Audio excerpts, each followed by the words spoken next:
Good afternoon, and thank you for being here for our Hurricane Florence preparedness press conference. This will also be airing on the county and the city's Facebook pages, as well as later we will have a Spanish and Arabic version. So Chairman Larry Lancaster will be speaking, as well as Mayor Mitch Colvin, Sheriff Wright, Assistant County Manager Tracy Jackson, who's also the Interim Community Emergency Services Director, Scott Bullard with the City of Fayetteville Emergency Management, and David Trago from PwC. Welcome and good afternoon, and thank you for being here today. On behalf of the Cumberland County Board of Commissioners, I want to urge our county residents to be vigilant and prepare. Preparation time is never wasted time. Take the storm seriously. Let me repeat that. Please take the storm seriously. Safety is as simple as ABC. Always be prepared. Take the time now to prepare for the impact of high winds and flooding. Take care of yourselves, take care of your family, and look out for your neighbors, especially the elderly. And please don't forget your pets. Take all the necessary precautions. As residents are preparing, please know that the county is also preparing and coordinating with various agencies. As part of that preparation, I have signed a state of emergency effective today at 3:30. The declaration includes a curfew effective from sunset Wednesday, September the 12th, through sunrise on Thursday, September the 13th.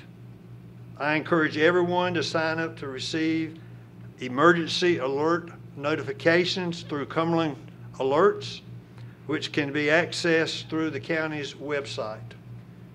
So be prepared, stay alert, and stay safe. And my friends, do not, I repeat, do not learn safety by accident. At this time, my good friend and yours, the mayor of the city of Fayetteville. Thank you. Thank you, Mr. Chairman. Just like to certainly reiterate the remarks of the chairman. Would like to acknowledge the presence of our Mayor Pro Tem, City Council Representative Ted Moan, also Councilmember DJ Hare and Councilmember Dan Cullerton. This is a serious matter, folks. We learned in the past that we have to make preparations. The city and the county are working very well together. Coordinations of our emergency management services as well as other departments to stand to support one another. In like manner, as the chairman stated, I signed also declaration of emergency today. Prayerfully, those actions will not be necessary. But there are three things we would like for you to remember. Please plan for the worst case scenarios, prepare according to your plan, and stay connected to the city's website, to the county's website for additional information that we will put out to the public as quickly as we receive it. And as the chairman said, please take this matter very seriously. Loss of life is certainly a possibility, but most of all, we must pray and ask that we have mercy during this time. But we ask that you please stay connected to the various news outlets as well as those resources for further information. And at this time, I will introduce Sheriff Enos Wright. Good afternoon. As the mayor and the chairman said, we are better prepared this time, especially the sheriff's office. We have picked up a couple more pieces of equipment for high water rescue. If you know that you're living in a low-lying area, please don't hesitate to go to these shelters. Don't wait to the last minute to go to these shelters, because when you do that, you not only endanger yourself, you endanger the first responder as he's responding out there. So again, remember, if you live in a low-lying area, go ahead, go to the shelters. Also, as he said before, your pets, remember your pets. Do not leave them because they will be running stray. So remember that. But again, the sheriff's office is going to be running 24/7. My man, along with Chief Hawkins' people, we're going to be out here. That's what we do. You know, a lot of times, like I always tell people, we leave our families to come to take care of the civilians out here. We take care of folks. That's what we do. So again, don't put our lives in danger by doing something silly. If you see water standing, do not drive through that water. Don't drive through it. Back up that water. By no means, you do not know what's up under that water. Same thing I'm telling you, I'm telling my officers the same thing. Do not drive through standing water. All right, make sure you have your rations. Also, if there's an emergency somewhere, somehow, we'll try to get to you, and we will get to you. It just takes a matter of time. So be patient when we're doing this. Again, if you have any problems or any questions, do not hesitate to call 911 or call 323-1500 at the Sheriff's Office. Now I introduce Assistant County Manager Tracy Jackson. Thank you, Sheriff Wright. Good afternoon. Based on the information that we've received from the National Weather Service and the State Emergency Management Office, we believe that Hurricane Florence will bring us heavy rainfall and damaging winds, which may cause localized flooding and power outages throughout the county. Since Friday, we have been in close communication with our partners from many different agencies and organizations and rolling out our plans for what is shaping up to be a catastrophic event. Now is the time to prepare for this potentially life-threatening hurricane. We recommend that you finish your preparations no later than Wednesday evening, September the 12th. Decide now whether you and your family will shelter in place, move on to an emergency shelter provided by the county, or leave the area to stay with family and friends. Be sure to remember those who may be at greatest risk during the storm, such as those with special needs and also your pets. Please remember what causes loss of life during hurricanes such as Florence. And do not try to cross flooded roadways. Avoid venturing out during the active portion of the storm, and do not use grills or generators inside buildings. At this time, I'll turn over the podium to Scott Bullard with the City of Fayetteville's Emergency Management Division. Thank you. Let's make the most of this opportunity. We certainly have in the city. Our partners in the county have. We've had several days to start this preparation process, and you still have time. One of the statements that I'm famous for saying is the first 72 are on you. So we ask the public to be prepared for 72 hours. We hope to get to you before that, but the inconveniences of power outages, maybe not having access to drinking water and food that you might prefer, could very well become a reality. One of the things that kind of emerges from thinking back to Hurricane Matthew is please respect the barricades as if they were a police officer or a sheriff's deputy. By all means, the barricade's there for a reason. And please, above all, turn around and don't drown. Do not go through water. Mr. Trago. Thank you. I'm Dave Trago, the General Manager of PwC. I'd just like to speak not only for PwC's customers, but for all utility customers. As everybody else has said, this is the time to prepare. Use this time ahead of the storm hitting to get ready.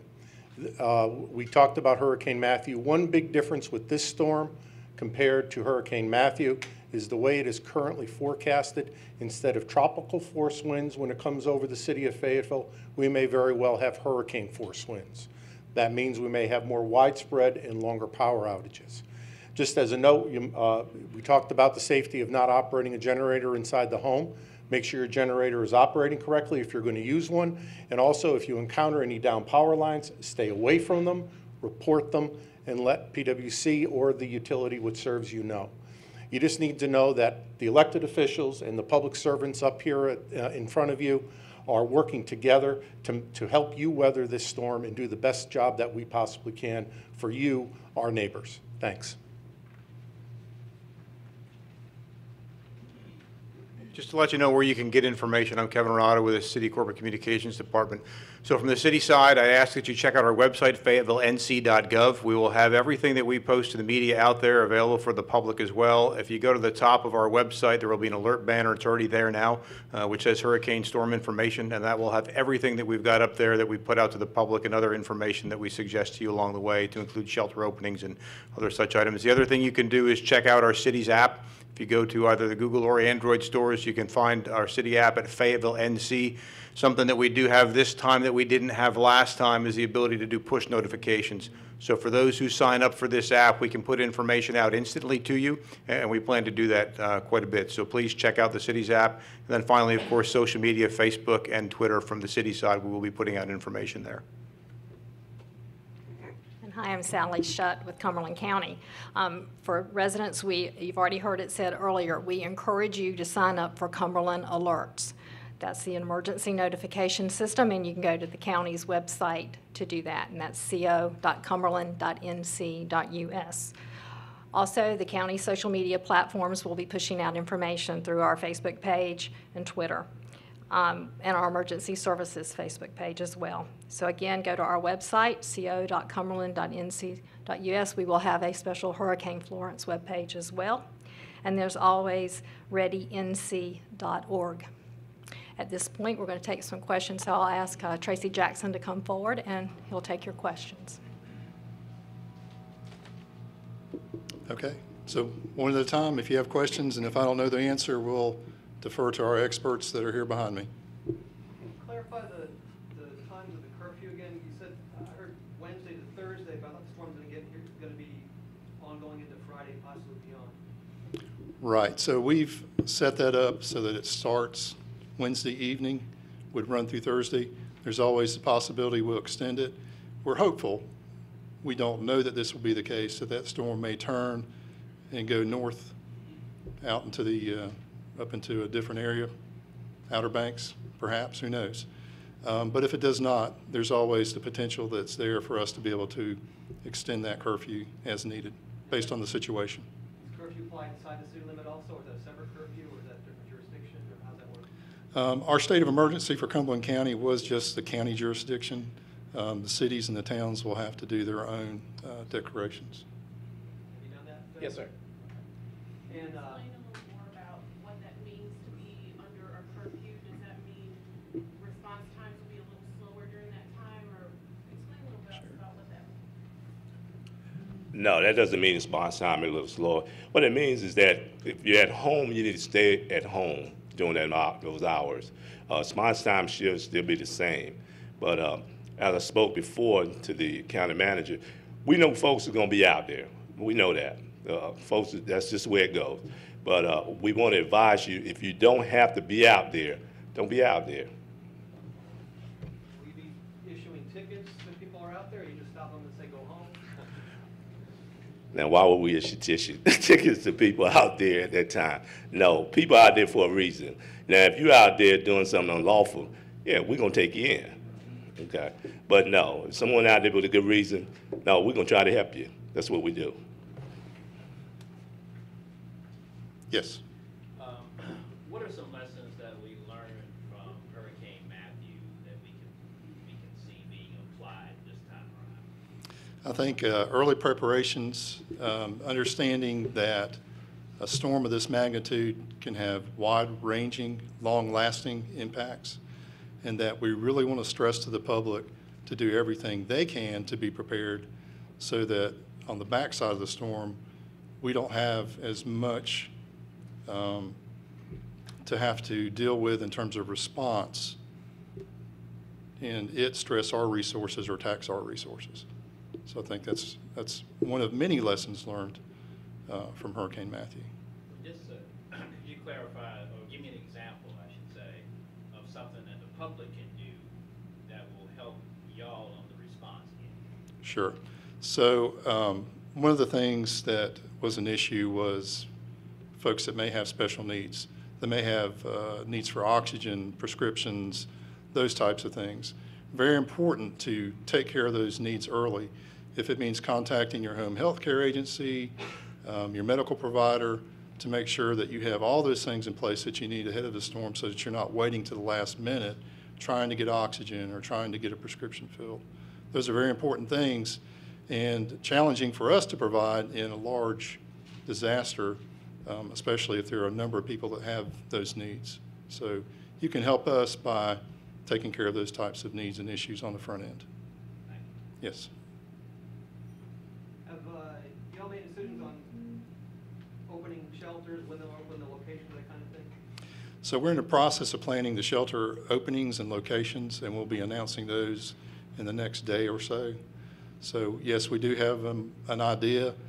We will announce those within 6 to 8 hours of opening so that folks have a good idea and can plan for their arrival. And there will be multiple locations. we're looking at the potential for 6 to 7 different shelters throughout Cumberland County and, of course, in the city of Fayetteville in total. So. And I haven't heard anything about the schools, and I don't see anything from the school system here, at least that I recognize anyway. Anything you can speak on that? So I can't speak directly for the schools. All I can say is that, of course, we work in coordination with the schools when it comes to opening shelters. So we'll work with them, and there'll be an announcement about shelter openings and any potential school closings at a later time. Is there anything proactive that maybe PwC is doing when it comes to power outages? And the biggest question we always get is how long are we going to be out? Is there anything you guys are doing now to prepare? Yes, in fact, we are. We have crews out there currently. We are walking all of our right-of-ways in areas where we have our major lines. We are clearing out tree limbs that may be at risk, taking care of trees that may be at risk to minimize outages and to enhance our ability to restore power as quickly as we can. So people may see PwC crews out there working, and we're working to help them have power as quickly as they can. Anything you can say about city or county services, the courthouse, trash collection, bus service, register of deeds, that kind of thing? Sure. I mean, you can imagine that services across the board may be impacted. We anticipate that will be the case. We'll make announcements, at least for the county, about closures and offices and that type of thing in the coming day or two. So we'll have that information out so everybody can plan accordingly, employees and, of course, citizens that may be receiving services in city. Sure. It'll follow the same protocol that as soon as we find out any scheduled service changes or amendments, we'll post that and get the information out as quickly as possible. And so staying connected to the city website for information is critical at this time. The reader asked us about would there be a release of food stamps for people in the program who have not yet received them? Is that something they can speak to? When it comes to social services, I'll have to defer to our social services director, and we don't have direct information about that right now, but let me get that for you, and we'll provide it and make sure that it's distributed to the public.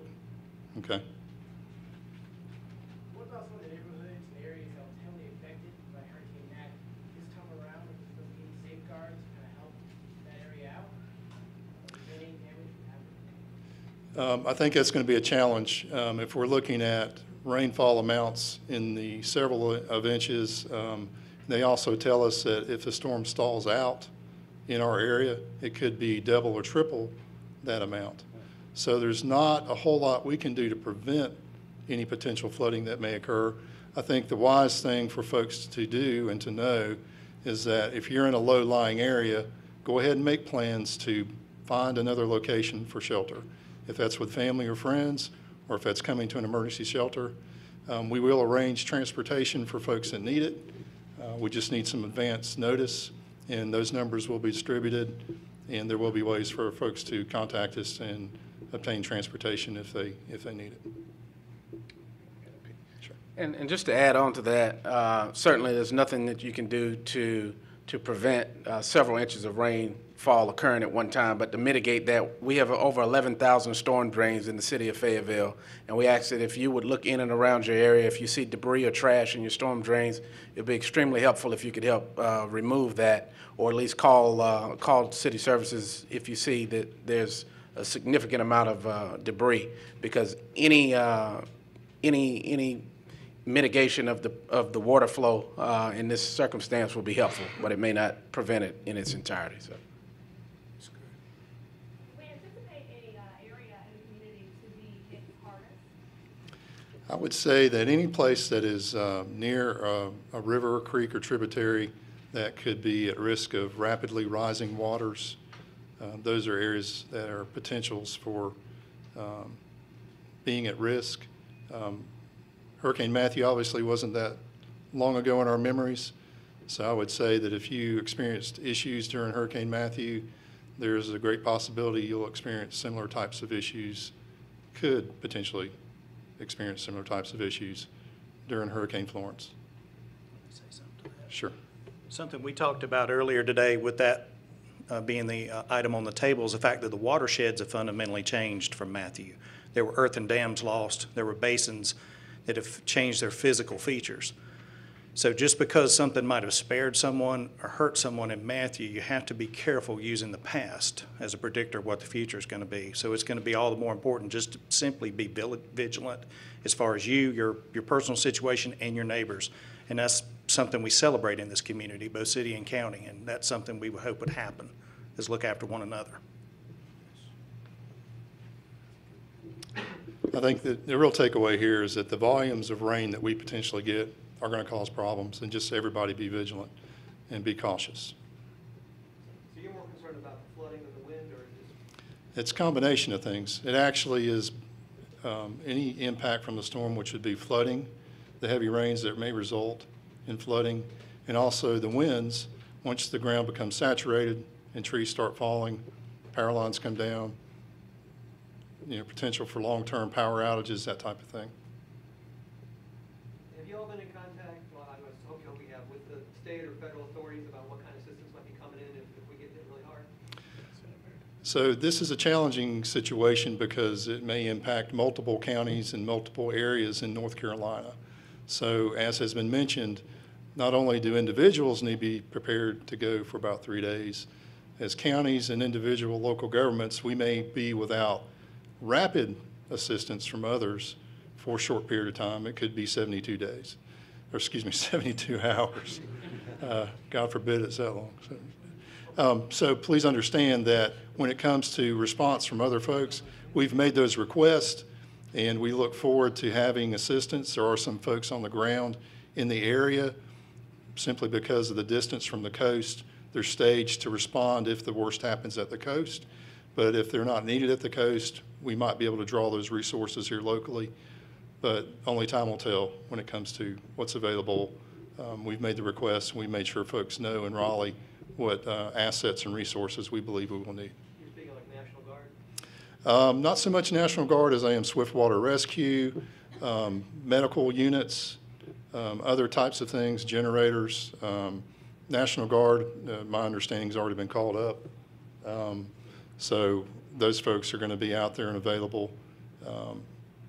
But we won't hesitate to ask for what we need, be it in advance, or if we find a need as we go through this that we haven't planned for or that is unexpected. Are you all going to be working with Fort Bragg? Yes, so we are in communication and in contact with the folks at Fort Bragg, and not sure if you have a specific question about that, but we do have mutual aid agreements and also good working relationships with the folks there. So we'll be back and forth in communication if there are needs, one way or the other. And if their folks, or if their personnel would be coming out to help us out, or is that kind of a different thing than National Guard? I think that you can expect that their mission is to carry on the mission of being the 911 responder for our country, and that takes priority. They may have assets and different things that we can use, but we need to be able to make those requests and have those fielded and make sure that what we request isn't going to impact their primary mission. I recall during Matthew, there were some swift water rescue teams that even came from other states. Yes. To pitch in. Right. Have those teams been reached out to, or is it too early in the process to look them in? No, my understanding is those teams from FEMA are already in the area. Of course, they're staged to respond where they're needed. They may or may not be needed here. They may have a greater need somewhere else, but we may be indirectly fortunate if they're needed here. We'll see what happens. Yes. Okay. Thank you.